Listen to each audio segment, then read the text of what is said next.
नई नई सीख देती है। बच्चों में अगर अच्छे अच्छे संस्कार। एक बूढ़े भिखारी अनोखी कहानी।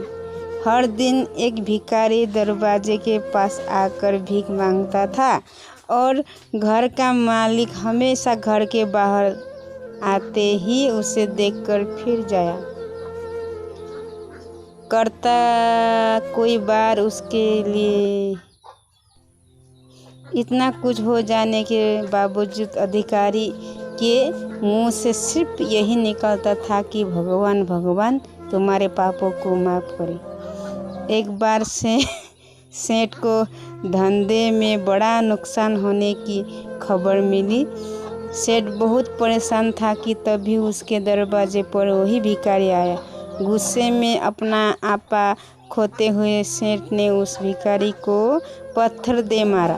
पत्थर लगने के कारण भिखारी का सर फूट गया और उसके सर से खून बहने लगा। फिर भी दर्द से कराहते हुए भिखारी ने इतना ही कहा, भगवान तुम्हारे पाप को माफ़ करे। भिखारी वहाँ से चला गया। सेठ सोच में पड़ गई। भिखारी को पत्थर मारा, फिर भी उसकी सिर्फ प्रार्थना की। सेठ का गुस्सा शांत हुआ, शेर का मन शांत हुआ। भिखारी का रहस्य जानने के लिए सेठ ने भिखारी का पीछा करना शुरू कर दिया। राम राम। भिखारी जहाँ जहाँ जाता सेठ उसके पीछे जाता। सेठ ने देखा कि कोई उसको खाना देता, कोई उसको मारता, कोई अपमानित करता तो कोई गाली देता। लोग भिखारी के साथ चाहे जैसा व्यवहार करते, लेकिन भिखारी सबके लिए एक ही प्रार्थना करता, भगवान तुम्हारे पाप माफ़ करे। अब रात होने को आई थी। भिखारी अपने घर जाने के लिए लौटा। वो अपने घर पहुंच गया, लेकिन सेठ अब भी उसका पीछा कर ही रहा था। एक पुरानी टूटी हुई खटिया पर एक बूढ़ी औरत लेटी हुई थी। काफ़ी कमज़ोर और बीमार लग रही थी। वो भिखारी की पत्नी थी। अपने पति को वापस आता देख वो खाट से उठ खड़ी हुई। पत्नी ने अपने पति के दूध वाले कटोरे में देखा, उसमें सिर्फ आधी बासी रोटी थी। उसे देखकर वो बोली, आज बस इतना ही मिला। और हाँ, आपके सिर से खून निकल रहा है, ये चोट कैसे लगी? बूढ़ा भिखारी बोला, आज वो इतना ही मिला, किसी ने कुछ दिया ही नहीं, सब ने गालियाँ दी और एक नए पत्थर भी फेंकना, इसीलिए मेरा सर फूट गया। एक गहरी ठंडी सांस लेकर बूढ़ा भिखारी फिर से बोला, ये मेरी ही पापों का फल है। तुम्हें याद है कुछ सालों पहले हम कितने अमीर थे? क्या कुछ नहीं था हमारे पास हर चीज़ ज़रूरत से ज़्यादा थी, लेकिन हमने कभी दान नहीं किया।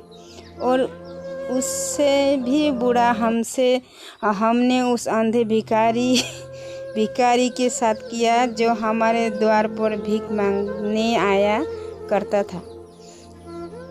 बूढ़ी पत्नी की आंखों में आंसू आ गए। वो बोली, हाँ, हम उस बेचारे अंधे के साथ बहुत बुरा करते थे, उसका अपमान करते थे, उसे खाने के लिए रोटी की जगह कागज़ दिया करते, उसका मजाक उड़ाया करते और कभी कभी मारा भी करते। मैंने कभी उसको रास्ता नहीं दिखाई। एक बार मैंने उसके मुंह पर मिट्टी भी फेंकी थी और वो हमेशा दुखी होकर यही कहता कि भगवान तुम्हें तुम्हारे किए की सज़ा देगा, भगवान तुम्हारे पापों की सज़ा ज़रूर देगा। उसका श्राप सच हुआ और हम इस दुख भरी जिंदगी में आ गए।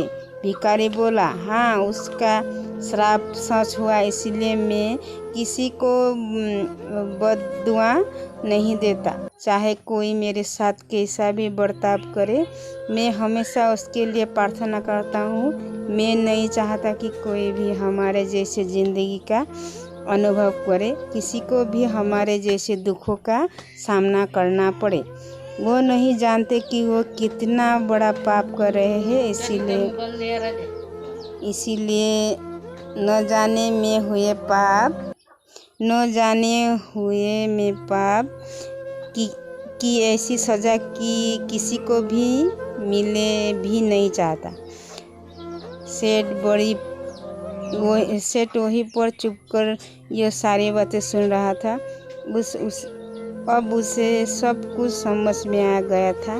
भिखारी और उसकी पत्नी ने वो आधी रोटी मिल बांट कर खाई और भगवान को धन्यवाद बोलकर अगले दिन वो बड़ा भिखारी फिर से भीख मांगने गया। सेठ के घर के पास जाते हैं सेठ ने पहले से गरम रोटी या उसके लिए निकाल कर रखी थी। उसे देते हुए सेठ विनम्रता से बोला, माफ़ कर दीजिए बाबा, उससे बहुत बड़ी गलती हो गई। बूढ़ा भिखारी बोला, भगवान तेरा भला करे। इतना कहकर वो आगे निकल गया। इस कहानी से जो सीख लेने लायक है वो बड़ी ही सिंपल है कि आदमी चाहे किसी के बारे में बुरा कहे या भला करे, लेकिन भगवान सिर्फ कर्मों के हिसाब से उसको फल देता है। क्या हुआ अगर भगवान नहीं दिखता है, लेकिन ये बात बिल्कुल सच है, उसके खाते में सबका हिसाब बहुत बहुत पक्का होता है। इसीलिए जब किसी के लिए कुछ भी करो तो अच्छा